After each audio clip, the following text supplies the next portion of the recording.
Sir வணக்கம் sir. வணக்கம் மாதிரி தாவேக்க ஆட்சி அமைச்சு முதல் தடவையாக நேற்று பார்த்தீங்கன்னாக்கா நிதிநிலை அறிக்கையும் இன்று வேளாண் துறை சார்ந்த பல்வேறு நலத்திட்டங்கள் பட்ஜெட்டும் அறிக்கை செஞ்சுருக்காங்க. இது எப்படி சார் பார்க்குறீங்க? உண்மையாக தாவேக்க அரசனுடைய ஒரு முதல் பட்ஜெட் கூட்டத்தொடர் இது சட்டமன்ற கூட்டத்தொடர் நடந்துடுச்சு. 2.5 வருடம் கட்சி ஆரம்பித்து ஆட்சியை பிடித்த ஒரு பெரிய வரலாற்று சாதனை பண்ண கட்சி. காரணம் என்னென்னா, மீண்டும் நடிகர் நாளாட முடியுமா, மீண்டும் நடிகரை அரியணையில் உட்கார வைக்க முடியுமா, உட்காருவாரா அப்படின்ற ஒரு கேள்வியெலாம் இருந்தது. தொடர்ச்சியாக விஜயோடைய சுற்றுப்பயணம், தேர்தலுக்கு முன்னாடி விஜயோடைய அந்த ஸ்பீச்சு, அப்புறம் விஜய் அவர்களுக்கு கொடுத்த அந்த நெருக்கடிகள், இதெல்லாம் மீறி ஒரு எதிர்கட்சியாக வருவாங்கப்பா, இல்லைன்னா விஜய் மட்டும் ஜெயிப்பார், மற்றவங்களாம் டெபாசிட் இழப்பாங்க. இதுதான் பெரும்பான்மையர்களுடைய கருத்தாகவும் எதிர்பார்ப்பாகவும் இருந்தது. அதுக்கு காரணம் என்ன, காலங்காலமாக 60 வருடமாக தமிழகத்தில் திமுக இல்லை என்றால் அதிமுக இல்லைன்னா திமுக. இதை உடைச்சது, உண்மையிலே உடைச்சது ஜென்சி கிட்ஸும் 2K கிட்ஸும் பெண்களும் தான். 1.25 கோடி வாக்குகளை செலுத்தி விஜய் அவர்களை முதல்வர் நாற்காலியில் உட்கார வைத்தது எதிர்கட்சி இல்லை, எல்லா லெட்டர் பேர் கட்சிகளும் பெரிய அதிர்ச்சி ஆகிப்போச்சு. அந்த கோபத்துடைய வெளிப்பாடு அவங்களால தாங்க முடியல. ரொம்ப முக்கியமான ஒரு விஷயம், பதவி ஏற்றுக்கிட்டு 10ஆம் தேதி வந்தவுடனே 3 மாதம் ஆக போகுது. 3 மாதம் நிறைவேற போகிறது தாவேக்காவுடைய ஆட்சி. பதவி ஏற்ற உடனே சிஎம் விஜய் அவர்கள் சொன்னது 10 லட்சம் கோடி கடன் வாங்கி வச்சுருக்காங்க, கஜானாவை சுத்தமாக தொடச்சி வச்சுட்டாங்க அப்படின்னு உடனே ஆரம்பிச்சிட்டாங்க. பார்த்தீங்களா இவர் தேர்தல் அறிக்கையாக சொன்னதெல்லாம் செய்ய முடியாதுன்றதுக்காக நாசுக்காக ஒரு பிட்டை போடுறாரு. ஏன்னா அவ்வளோ சொல்லிட்டாரு, அதெல்லாம் முடியாதுன்னு ஆரம்பமே எப்படி ஆரம்பிச்சிட்டாரு பார்த்தீங்களா அப்படின்னு அடுத்த நாளே சிஎம் விஜய்விடம் வந்த பதில் நாங்கள் தேர்தல் அறிக்கையாக, தேர்தல் வாக்குறுதிகளாக சொன்னதையெல்லாம் படிப்படியாக நிறைவேற்றுவோம், அதில் எந்த மாற்று கருத்தும் கிடையாது அப்படின்னு. நேற்று கூட நிதிநிலை அறிக்கை பட்ஜெட் தாக்கல், நிதி பட்ஜெட் தாக்கலில் இந்த மகளிர் உதவித்தொகை 2500 ரூபா எப்போங்க வரும் அப்படின்ற ஒரு கேள்வியை பெரிய வாதமாக வச்சுட்டாங்க. திமுக ஆட்சிக்கு அந்த மகளிர் உதவித்தொகை 1000 ரூபாய் 2.5 வருடம் கழித்து தான் அவங்க கொடுத்தாங்க. இது யாராவது பேசுகிறாங்களா? அதெல்லாம் மீறி ஒவ்வொன்றா இப்போ பாருங்கள், இந்த தாய்மாமன் இந்த தங்க திட்டம், இதெல்லாம் தான் ஆகணும். நாங்கள் மேலும் கடன் வாங்க விரும்பலை, மேலும் நாங்கள் கடன் சுமையை ஒவ்வொரு தமிழக மக்கள் மீதும் நாங்கள் செலுத்த விரும்பலை. ஒவ்வொரு தலைக்கும் 1 லட்சம் ரூபா இருக்குது கடன். அதனால் நாங்கள் கொடுத்த வாக்கை 6 சிலிண்டர் எங்கே, தாய்மாமன் சீர்வரிசை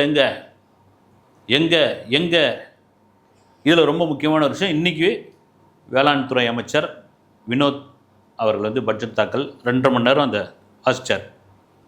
வாசித்து முடித்த உடனே ஒட்டு மொத்தமாக இதை எதிர்பார்த்து தான் எதிர்கட்சி தலைவர் கருப்பு சட்டை போட்டுன்னு வந்தார், உதயநிதி போட்டுன்னு இது ஒரு ஏமாற்றமான பட்ஜெட், இது வெத்து பட்ஜெட், இது ஏன் கருப்பு சட்டையை போட்டுன்னு வந்துருக்கீங்க அப்படின்னா, தமிழக விவசாயிகள் வஞ்சிக்கப்படுறாங்க, அவங்களுக்கு ஆதரவாக அவங்களுக்கு எதிராக குரல் கொடுக்கறதுக்காக நான் வந்திருக்கிறேன் கருப்பு சட்டையோடனாரு.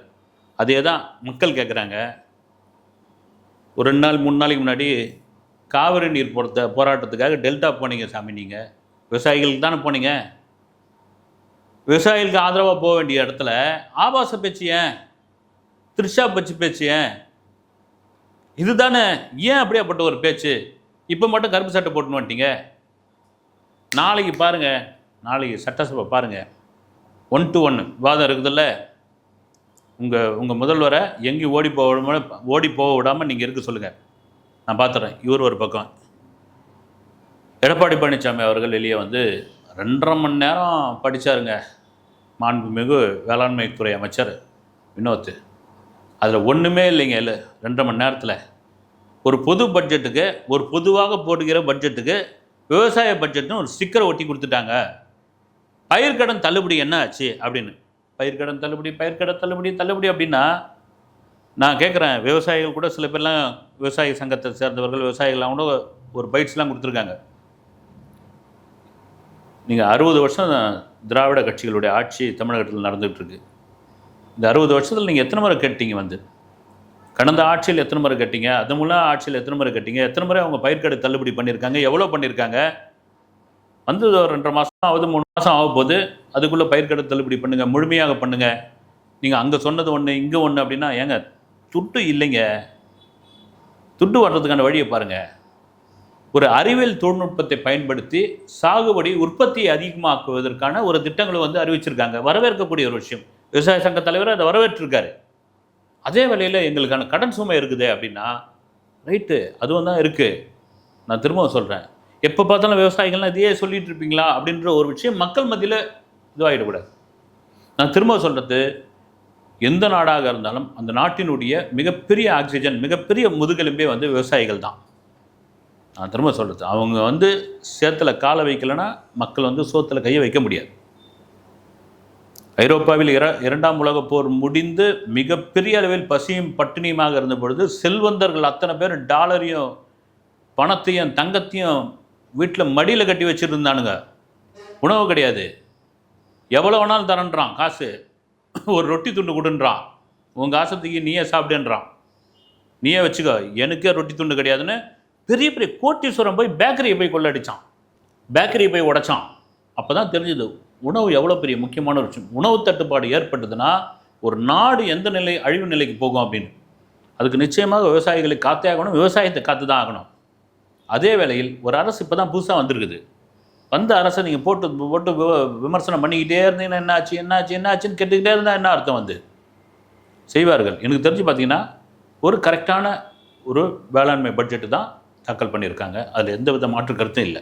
சார், குறிப்பாக இதில் 2 விஷயம் பார்க்கணும். ஒரு 2.5 மணி நேரம் ஒரு வேளாண் துறை அமைச்சர் வந்து பட்டியலிட்டு இவ்வளோ திட்டங்களை வந்து சொல்கிறாப்புல. ஒரு பக்கம் விவசாயிகள் வரவேற்கிறாங்க, ஒரு பக்கம் விவசாயிகளை வந்து அதை வந்து எதிர்க்கிறாங்க. இந்த எதிர்ப்புக்கான காரணம் என்ன சார்? ஒருவேளை அவங்க டிஎம்கே சார்ந்து இருக்கிறவங்களா, இல்லை விவசாயத்துக்குள்ளே இருக்கிற பிரச்சனையா சார்? இல்லை, கரெக்டாக நீங்கள் சொன்னீங்க. நீங்கள் எல்லாத்துலேயும் அரசியல் இருக்குது ஹரி. அரசியல் இல்லாததே கிடையாது. அதுவும் விவசாயத்தில் மிகப்பெரிய அரசியல் இருக்குது. இன்றைக்கி தாவேக அரசனுடைய வெற்றிக்கு இளைஞர்கள், அதாண்டி பெண்கள், விவசாயிகளுடைய ஓட்டு மிக முக்கியமான ஓட்டு. அது காரணம் என்னென்னா, தேர்தலுக்கு முன்னாடி பல பேர் என்ன சொன்னாங்கன்னா, கிராமப்புறங்களில் தாவேகாவுக்கு ஓட்டு விழாதுங்க, விசில் சின்னம் தெரியாது, விஜய்னா யாருன்னே தெரியாது, யாருக்கு வயசானவங்களுக்கு, கிராமப்புறங்களில் இருக்கிறவங்களுக்கு. நீங்கள் ரொம்ப பின்தங்கிய பகுதிகள்லாம் போனீங்கன்னா அவங்க மைண்டில் எப்போவுமே பார்த்தீங்கன்னா உதயசூரியன் ரெட்டலை உதயசூரியன் இதில் ஊறி போனவங்க அவங்க. ஆனால் அங்கே தான் பார்த்தீங்கன்னா பெருவாரியான வாக்கு தாவேகாவுக்கு கிடச்சிருக்கு. காரணம் என்னென்னா, என் பேரம்பேத்தி சொன்னாங்க அப்படின்னு அந்த பெரியவர்களே சொல்கிறாங்க. வந்து என் பேரம்பேத்திங்க வந்து சொன்னாங்க, ஃபோனில் காமிச்சாங்க, ஏன் ஒரு முறை மாற்றி தான் போட்டாங்கன்னா நாங்கள் போட்டோம் அப்படின்னு. அதனால் இந்த வெற்றிக்கு விவசாயிகளும் மிகப்பெரிய காரணம். அதே வேளை நீங்கள் சொல்கிற மாதிரி இதுக்குள்ளே அரசியல் இருக்குது. நீங்கள் நானும் பார்த்தேன், இந்த விவசாயிகளை இன்டர்வியூ பண்ணாங்க, ஒருத்தர் வரவேற்கிறாங்க. இந்த பனைப்பொருள் உற்பத்தி மீதான சலுகைகள், அதனுடைய வரி சுமைகளை குறைச்சிருக்காங்க. அது வந்து பனை தொழிலாளர்கள் வரவேற்றிருக்காங்க. இன்றைக்கி பனைமரம் ஒரு காட்சி பொருளாக மாறிடும் போல இருக்குது. வந்து ஒரு 20 வருஷத்துக்கு முன்னே பனைமரமே இல்லாத அளவுக்குலாம் ஆகிப்போச்சு. அதன் பிறகு தான் பார்த்திங்கன்னா அந்த பனை விதையெல்லாம் தூவி வளர்த்துருக்காங்க. குறிப்பாக பனை தொழில் மிக முக்கிய ஜீவாதாரமாக இருக்கக்கூடிய தென் மாவட்டங்களில் அவங்க என்ன சொல்கிறாங்க, ஐயா நல்ல விஷயம் தாங்க, எங்கள் தொழிலாளர்களான இதெல்லாம் பண்ணியிருக்கீங்க, அதே சமயத்தில் இந்த கல் இறக்கிறதுக்கு அனுமதி கொடுங்க அரசாங்கம், அதை வந்து நீங்கள் ஏன் போதைப் பொருளாகவே நினச்சிக்கிட்டு இருக்கீங்க, அதை ஏன் சாராய ரேஞ்சுக்கு நீங்கள் கொண்டு போகிறீங்க, அது ஒரு மருந்து தானே, அது ஒரு பானம் தானே. சங்ககால இலக்கியங்கள் பெண்கள் கல் குடித்தார்கள் என்று எழுதியிருக்குதுன்றான். நம்ம அதை வந்து நியாயப்படுத்தலாம். இல்லை ஏதாவது வசதிகளை கலந்தால் தான் அது வந்து அது எனக்கு பத்தலைப்பாது அப்படின்னு பண்ணுவானுங்கள்ல, அது பண்ணும்போது தான் அதுவாகுது. இன்னைக்கு கேரளா கவர்மெண்ட் பண்ணுறான்ல பாட்டலில் அடைச்சி. இப்போ கல் இருக்கிற தொழிலாளர்கள் எவ்வளோ பேர் இருந்திருக்காங்க. வந்து அவங்க வாழ்வாதாரம் என்ன ஆச்சு? மூளைக்கு டாஸ்மார்க் கடையை திறந்தாச்சு. அதை பண்ணுங்கள். இந்த பட்ஜெட்டில் அது இல்லை, ஏமாற்றமாக இருக்கிறது. வரும் இதில் வந்து கண்டிப்பாக முதலமைச்சர் விஜய் இதுக்கு அனுமதி கொடுப்பாருன்னு நாங்கள் எதிர்பார்க்குறோம்னு. இன்னொரு பக்கம் இந்த எதிர்த்து பேசுகிறவங்க என்ன பேசுகிறாங்கன்னா, அவங்களால் இது பாயிண்ட் பிடிக்க முடியல. வேளாண்மை உற்பத்தி பண்ணுறதுக்கு நிதி ஒதுக்கியிருக்காங்க, நல்லதாங்க, உற்பத்தி ரைட்டு. கடனை என்ன பண்ணுவீங்க? எங்கே பயிர்க்கடன் எங்கே வந்து நீங்கள் இது பண்ணீங்க? பயிர்க்கடனை தள்ளுபடி பண்ணாது எங்களுக்கு இதுவாக இருக்குதுங்க. நீங்கள் தேர்தல் அறிக்கையில் ஒரு சொன்னது வேறு, இப்போ வேறு சொல்கிறீங்க நீங்கள் அப்படின்னு சொல்லி அதையே விடாப்படியாக வச்சு பேசிகிட்டு இருக்காங்க. அதனால் இதுக்குள்ளே அரசியல் இருக்குது, இதுக்குள்ளே அரசியல் கட்சிகள் இருக்கிறார்கள். ஆனால் வந்து நீங்கள் நடுநிலையாக இருக்கக்கூடிய இல்லை சாதாரண ஒரு விவசாயிகள் இது கேட்டு பார்த்தீங்கன்னா அவங்க பெரிய அளவில் வரவேற்பு கொடுக்குறாங்க.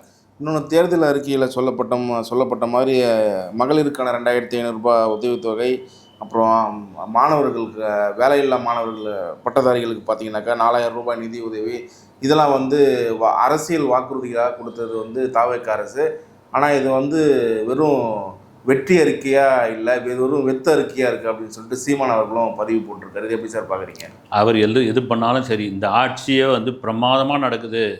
எல்லாரும் நீங்கள் மற்ற கட்சியெலாம் கூட சொல்கிற ஏதோ ஒரு மேஜிக் நடந்து போய் ஒரு பக்கம் அதிமுக புகழுது, இன்னொரு பக்கம் வந்து திமுக புகழுது, லெட்டர் பேக்கர் கட்சியெல்லாம் போகுது, தாவேக்கா சிறப்பான, அப்போ கூட அண்ணன் வந்து ஒரு நொட்டை சொல்லுவார். அப்போ கூட வந்து ஒரு விமர்சனத்தை வைப்பார். வந்து அவருக்கு என்னென்னா விஜய் சிஎம் ஆகிட்டாரு அப்படின்ற ஒரு இதுதான். நீங்கள் அவர் சொல்கிற மாதிரி 2500 ரூபா உதவித்தொகை அதை கொடுக்குறோம். நான் திரும்ப சொல்கிறது தான், கடந்த திமுக ஆட்சியில் உடனேவா கொடுத்துட்டாங்க ஆட்சிக்கு வந்தவுடனே. அதனால் கொடுக்குறோம் நாங்கள் 2500 ரூபா, பெரிய காசு. இந்த வேலை இல்லாதவங்களுக்கு வந்து ஊக்கத்தொகை கொடுக்குறத எனக்கு தெரிஞ்சு பர்சனலாக சில நண்பர்களிடம் கேட்டபோது பார்த்தீங்கன்னா அது தேவையில்லாத வேலைங்க. அது ஐரோப்பா மாதிரியான கண்ட்ரியில் ரைட்டுங்க. அங்கே மக்கள் தொகை குறைவு, அங்கே வந்து இது பண்ணுவான், அவன் வேலைக்கு சேர்ந்துருவான். அதுக்கப்புறம் அந்த உதவித்தொகை வாங்குறதே அவன் கேவலமாக நினைப்பானா. எனக்கு ஒரு நண்பர் சொன்னார், வந்து எல்லா நாடுகள்லையும் கொடுக்குறது, சில நாடுகளில் கொடுக்குறாங்க, அதை வாங்குறதே அவன் வந்து ரொம்ப கேவலமாக நினைப்பானா. ஆனால் இங்கே கொடுத்தீங்கன்னா சோம்பேறித்தனமாக மாறிடும். வந்து அடுத்து வேலைக்கு போக மாட்டேன்ற ஒரு மனநிலைக்கு வந்துடும். வந்து அந்த காசை வேறு ஏதாவது திட்டத்துக்கு, வேறு ஏதாவது உதவிக்கு பயன்படுத்தலாம். ஆனால் விமர்சனம் பண்ணுறவங்க விமர்சனம் பண்ணிக்கிட்டே தான் இருப்பாங்க. பொதுமக்கள் யாரும் விமர்சனம் பண்ணல. அதுதான் ரொம்ப முக்கியமான ஒரு விஷயம். இன்னொன்று, டிவிக்கு வேளாண் துறை அமைச்சர் மீது ஒரு குற்றச்சாட்டும் ஒன்று வச்சுருக்காங்க சார். அந்த பட்ஜெட் ஆவணத்தை எடுத்துகிட்டு போயிட்டு, அரசாங்க ஆவணத்தை எடுத்துகிட்டு போயிட்டு திருப்பதியில் சாமி தரிசனம் பண்ணது வந்து ஒரு எதிர்ப்பாகவே பேசியிருக்காங்க. இது எப்படி சார் நீங்கள் பார்க்குறீங்க? அதாவது வந்து நீங்கள் சொல்கிற மாதிரி தான், ஒரு அரசு ஆவணத்தை பட்ஜெட் தாக்கல் செய்வதற்கு முன்னாடியே திருப்பதியில் எடுத்து போய் எப்படி நீங்கள் வச்சு சாமி கும்பிடலாம் அப்படின்னு கேட்டிருக்காங்க. அவங்கவுங்களுக்கான நம்பிக்கை தானே. வந்து நேற்று கூட மரியம் வில்சன் வந்து ஜெபமாலையோடு வந்து அந்த அறிக்கையை படிச்சுக்கிட்டு இருந்தார். அதுக்கு ஒரு விமர்சனமாக இருந்தது. இது உண்மையிலே மத ஒற்றுமை, யாரும் அதை பார்க்கலையே. வந்து இது அவருக்கான நம்பிக்கை. வந்து அப்படி பார்க்க போனால் திமுக பட்ஜெட் அறிக்கையை தாக்கல் பண்ணும்பொழுது எம்ஆர்கே பன்னீர்செல்வம்னு நினைக்கிறேன், அவர் கொண்டு போய் கலைஞர் சமாதியில் வச்சு கொண்டு வந்ததார். அது என்ன வந்து சரிங்க, அது சமாதி அப்படின்னா கூட அதுவும் வெளியே தானே இருக்குது,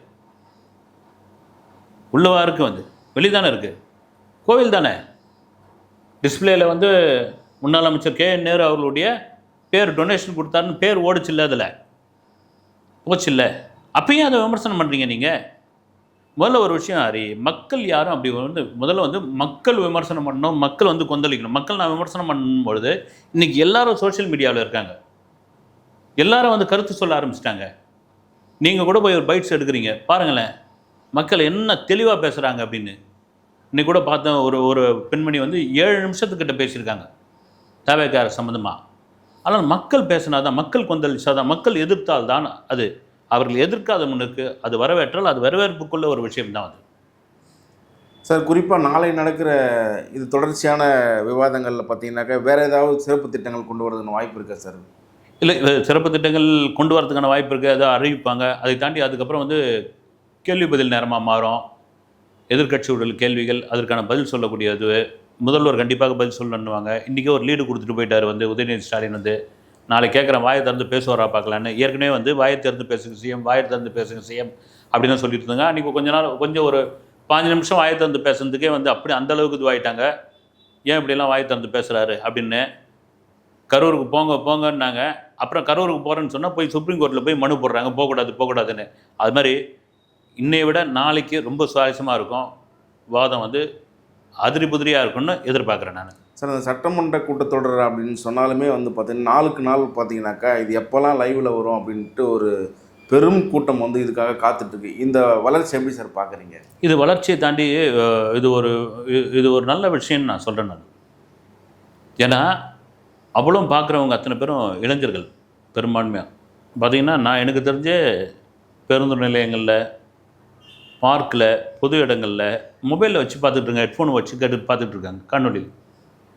அரசியல் அவங்களுக்கு தெரிய ஆரம்பிச்சிச்சு, அரசியலை பற்றி அவங்க தெரிஞ்சுக்க ஆர்வப்பட்டார்கள். அதுக்கு ஒரே காரணம் வந்து தாவேக்கா அரசு விஜய் முதல்வராக மாறியது. என்ன நடக்குது பார்க்கலாம், என்னென்ன நம்ம சிஎம் என்ன எதிர்த்து கேள்வி கேட்குறாங்க, என்ன அங்கே இதுவாகுது? இப்போ தான் கொஞ்சம் கொஞ்சமாக ஒரு சட்டசபைனா இப்படி தான் இருக்கும் பொழுது இப்படி தான் ஏன்னா இதுக்கு முன்னாடி அப்படி தான் அதை பற்றிலாம் 2 நாள் லைவும் கிடையாது அப்போலாம்.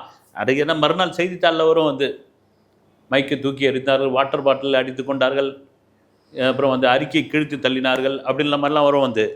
அதை பார்த்து தெரிஞ்சு அதுவும் பெருசாக இளைஞர்கள் ஒன்றும் பெரிய ஆர்வம் காட்ட மாட்டாங்க. இன்றைக்கி லைவில் ஒரு ஐபிஎல் மேட்ச் பார்க்குற மாதிரி, ஒரு வேர்ல்டு கப் ஃபுட்பால் மேட்ச் பார்க்குற மாதிரி இதை பார்க்குறாங்க அப்படின்னா இளைஞர்கள் அவசியம் அரசியலை தெரிந்து கொள்ள வேண்டும். முன்னையோ சொல்லியிருந்தார் விஜய் அவர்கள் வந்து பாடத்திட்டத்தில் அரசியலையும் ஒரு பாடமாக சேர்க்க வேண்டும் அப்படின்னு. அப்படி ஒரு திட்டத்தை கொண்டு வருவாங்க எதிர்காலத்தில், நான் நம்புகிறேன். குறிப்பாக பார்த்தீங்கன்னா சார், இந்த கடந்த 50-60 ஆண்டு காலம் திமுகவும் அதிமுகவும் மாற்றி ஆட்சி அமைச்சிருக்காங்க. பல்வேறு விவசாய திட்டங்களை அறிவிச்சிருக்காங்க. புதுசாக ஒரு கட்சி வந்திருக்கு, விவசாய திட்டங்களை அறிமுகப்படுத்திருக்கு. ஆனால் எதிர்ப்புகள் வந்து அதிகமாக ஆகிட்டே இருக்கு சார். ஒருத்தவங்க கூட அதுக்கான ஆதரவு தெரிவிக்காமல் இருக்கிறாங்களே, இது எப்படி சார்? அது எப்படி தெரிவிப்பாங்க வந்து அது எப்படி தெரிவிப்பாங்க? அவங்களுக்கு வந்ததே அவங்களுக்கு, அதாவது வந்து யாருமே எதிர்பார்க்க புது திட்டங்களாக கொண்டு வராங்க. ஆல்ரெடி அவங்க பண்ண திட்டங்களை விட புது திட்டங்களாக கொண்டு வராங்க. புது திட்டங்களை ஒத்துக்க மாட்டேன்றாங்களே. நாங்கள் பண்ண திட்டங்களை நீங்கள் ஸ்டிக்கர் ஒட்டிக்கிட்டீங்கிறாங்க வந்து.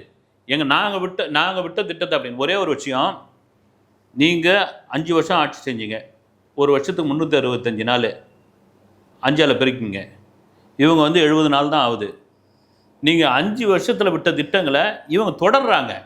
எப்பவுமே என்ன பண்ணுவாங்கன்னா, ஒரு ஆட்சி, இப்போ ஜெயலலிதா அவர்கள் ஒரு திட்டத்தை போடுறாங்க, அது அப்படியே நிற்குது. அடுத்த ஆட்சி வந்து டிஎம்கே வருது அப்படின்னா அந்த திட்டத்தை தொட மாட்டாங்க, தூக்கி கிடப்பில் போடுறாங்க. தாவேக்கு அதை தொடர்றாங்க அப்படின்னா அது மக்களுக்கான திட்டம். இதில் நாங்கள் எந்த ஈகோவும் பார்க்கல, இதில் எந்த வேறுபாடும் பார்க்கல, திட்டத்தை திட்டமாக பார்க்குறோம், அதில் பயன் இருக்குது, அதில் எதுவும் கொள்ள அடிக்கல, அந்த டெண்டரில் பெரிய அளவில் எதுவும் காசு அடிக்கலை. அப்படி காசு அடிக்கிறாங்க இதெல்லாம் தெரிஞ்சதெல்லாம் நிறுத்தி வச்சுருக்காங்க. ஒரு குறிப்பிட்ட பாலம் கட்டுறதுக்கு இவ்வளோ தான் குறிப்பிட்ட தொகைன்னா அந்த தொகைக்கு மீறி பல மடங்கு கேட்கப்பட்ட டெண்டரில் தான் நிறுத்தி வச்சுருக்காங்க. அந்த பணியை செய்யக்கூடாது. அதே சமயத்தில் இந்த திட்டம் மக்களுக்கு பயன்பெறக்கூடிய திட்டம், நீங்கள் போட்டது தான் சாமி அது. ஆனால் இந்த அரசாங்கம் நிறுத்தலை இல்லை. அதனால் ஏன் ஸ்டிக்கர் ஒட்டிக்கிட்டாங்க, எங்களை பார்த்து காப்பி அடிக்கிறாங்க, நாங்கள் போட்டதெல்லாம் வந்து எங்கள் பேர் இது பண்ணிக்கிறாங்க. இன்னொரு விஷயம் என்னென்னா, கலைஞர் இதுவு, அம்மா இதுவு அப்படின்னு வந்து, ஏன்னா நீங்களாக வந்து காசு கொண்டு வந்தீங்க, கவர்மெண்ட் காசை. இப்போ இவர் வந்து வெற்றி அப்படின்ற ஒரு விஷயம் இவர் நினச்சப்போ, இப்போ இந்த அரசாங்கம் நினச்சுன்னா விஜய்ன்னு போட்டுக்கலாம்ல. விஜய் விலையில்லா உணவகம், விஜய் மருந்தகம், விஜய் திட்டம் அப்படின்னா அவங்க வெற்றின்ற ஒரு விதம். அந்த வெற்றி தான் இவங்களுக்கு என்ன ஆகி போய் வெத்துன்னு சொல்லிட்டு இருக்காங்க. உண்மையிலேயே வெற்றியா வெத்தா என்பதை மக்கள் சொல்வார்கள். கருத்துக்கு ரொம்ப நன்றி சார். வணக்கம்.